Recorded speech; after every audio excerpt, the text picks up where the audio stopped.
Tina Chapman again for Native American Appreciation Month. It's day 6. That's right, November 6, 2015. It's a Friday. And I thought for Friday, let's call it Frybread Friday. Let's show you some recipes, some things that you might be able to do to make with different types of fry bread, as well as some other things that may go with fry bread. So I'm going to send myself over to the kitchen where I have a little special helper today, and I hope that you enjoy what you see. And I'm here with a very special guest, Lexi. Say hi, Lexi. And she's going to help me show you guys how to make some Native American fry bread and some Native American soup. It's Friday, so we're going to call it Frybread Friday. Easy enough to do. And I'm going to show you how to make actually a really cool Native American soup. It's something I've made for a number of friends of mine. They really like it, so I don't know if it's good, but if they like it, hey, can't complain.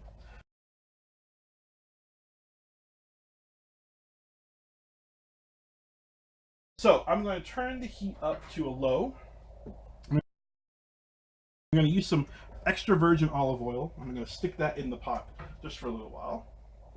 And once that starts glistening, what I'm going to do is I'm going to take a cup of onion, depending upon how much onion you like. I'm going to take a cup. Now, I get these things down at my local grocery store. They're very easy, very cheap, because I don't like cutting things. And if it's a pre-cut onion, hey, why not, right?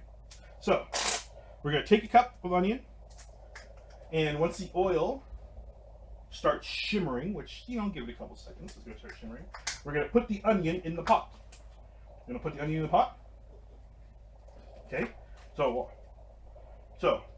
good. Now we're going to dump it in. Okay, ready? There it goes. Can you stir that around for me? Okay, so onion in the pot. Now, stir it around while it's heating up. Kind of let the aroma out. Let it kind of, cook just a little bit. Get a little soft.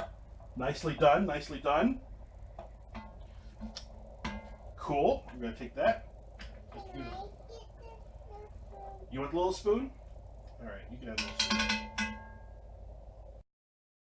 You keep stirring. Now, once the onion's in there and it's just kind of cooking away, you pound of sausage and I put it in with the onion. You can use whatever type of sausage you want to. If you want regular sausage, Italian sausage, is all up to you. I like something a little bit spicier, so I use hot sausage. So I'm going to put the sausage in with the onion. There it goes. Now, keep stirring that around. Keep stirring it for me, okay? Now, the big thing with the sausage is when you cook the sausage, you're going to want to drain off as much of the fat as possible. I know fat's really good for making stews and everything like that, but we want to try to keep our cholesterol down because Native Americans have a problem with high cholesterol. So let's do ourselves a good thing for fitness and just drain your sausage, people. We're going to keep stirring, so I'm just going to stir just a little bit more. Is that okay? Yep, you're doing great. You're doing great. And we're mixing all the sausage and all the onion together.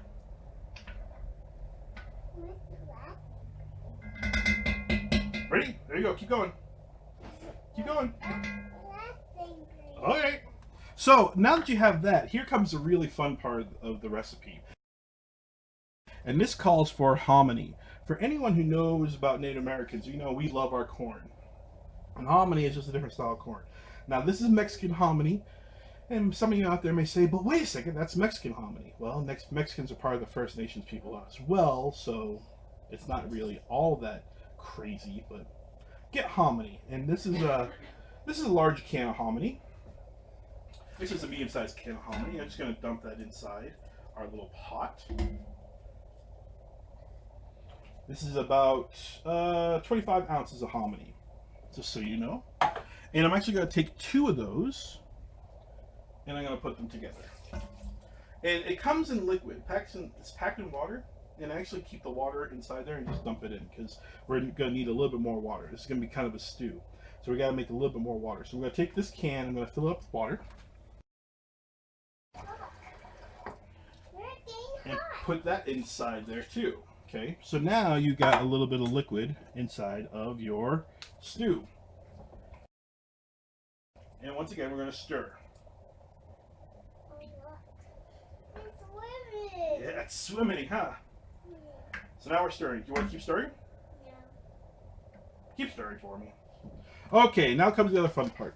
I can't stir. You're doing good. You're doing good. Gravy. Okay, this is actually some of the flavors of it. Usually for something this size, you use about 4 packets. You can use 2 packets if you want to. 2 packets. It's really up to you. It's all about taste.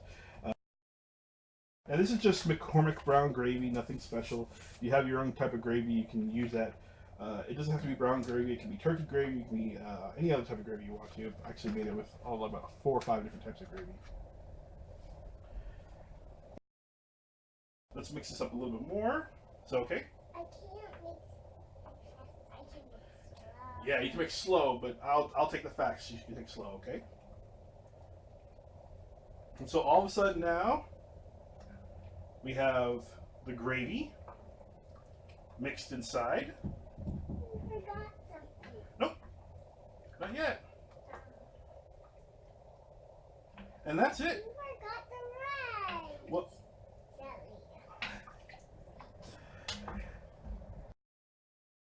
And then, once we have that down, we're just going to let it cook. Now, if you want to use a slow cooker, you can use a slow cooker. Or if you want to keep it in the large pot, you can keep it in a large pot. The idea here is we're just going to let it cook. For the times that I make this for my friends, when I go and go over their houses and I cook for them, usually what I do is I let this sit for about 12 hours, 14 hours. And I just let it sit on warm. And being a Dutch oven pot, it just heats it all the way through. The fact that I'm going to use a little bit shorter time, we're going to put a little bit on high. And we're just going to let it sit and cook. Sit and cook. Okay? Okay. Okay. So that's the stew. We're going to let the stew cook. Now we're going to look at some fry bread, and we'll be back in 1 second. So it's a little later in the day. I lost my little helper. She had to go home and go play with her brothers, which is a good thing. So, but she's not able to help us with the fry bread. So let me show you how to make some fry bread. Now, I already have a recipe out there for fry bread, which I've done a number of years back, and some people really liked it. So I'm going to show you another recipe. This is actually from the Cherokee Nation. So this is a Cherokee style of making fry bread.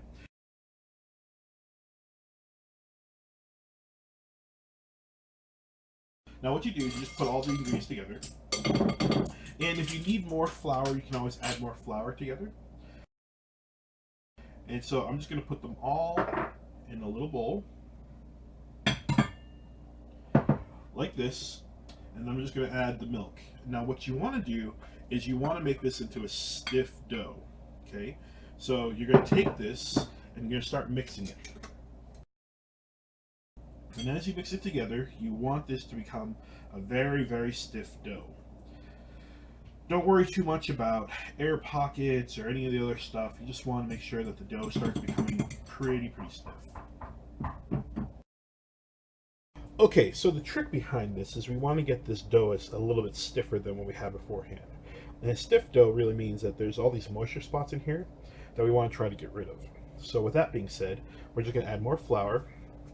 We're going to try to get those moisture spots out so that the dough itself has very little moisture inside of it that you can feel. And you can see with all this flour here that our dough, as we start continuing to add, becomes a little bit firmer.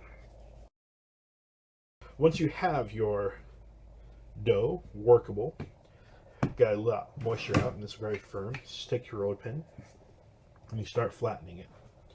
And you flatten.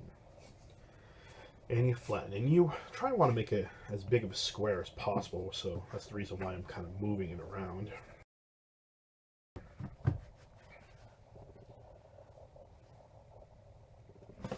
Not bad. Not bad at all. Okay. Now I'm going to cut these into about 1.5 inch, 2 inch strips. I'm just going to cut them straight down.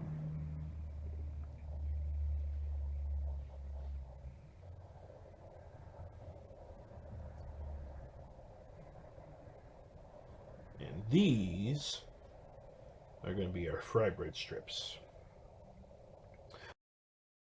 So we're going to start cooking things. Now I use canola oil when we start cooking things because corn, Native American, it's just part of who we are. But you can use vegetable oil or any type of deep frying oil. Now, you gotta be really careful with oil, right? Because it can get really hot and you can't really tell what it is. You don't want to stick your hand in it, trying to figure out. So there's a neat little trick to try to figure out how hot oil is. If you take a bamboo spoon and you stick it in the oil and down, you'll start to see little bubbles forming around the spoon. Once you see those little bubbles, you know that your oil's hot enough. So, neat little trick if you've never seen that before. All I'm going to do is I'm going to take my strips that we had beforehand. I'm going to lay it in the oil, let it cook for maybe 45 seconds each side, and then pull them out. So it's really really fast, as we don't have to cook them for super long. However, depending upon how thick you're going to make things, is going to depend upon how much longer you're going to cook it. So just so you know, the thicker you make it, the harder it's going to be to cook all the way through. So you want to, if you're going small like we did, like an eighth of an inch, then it shouldn't take them very long to cook at all.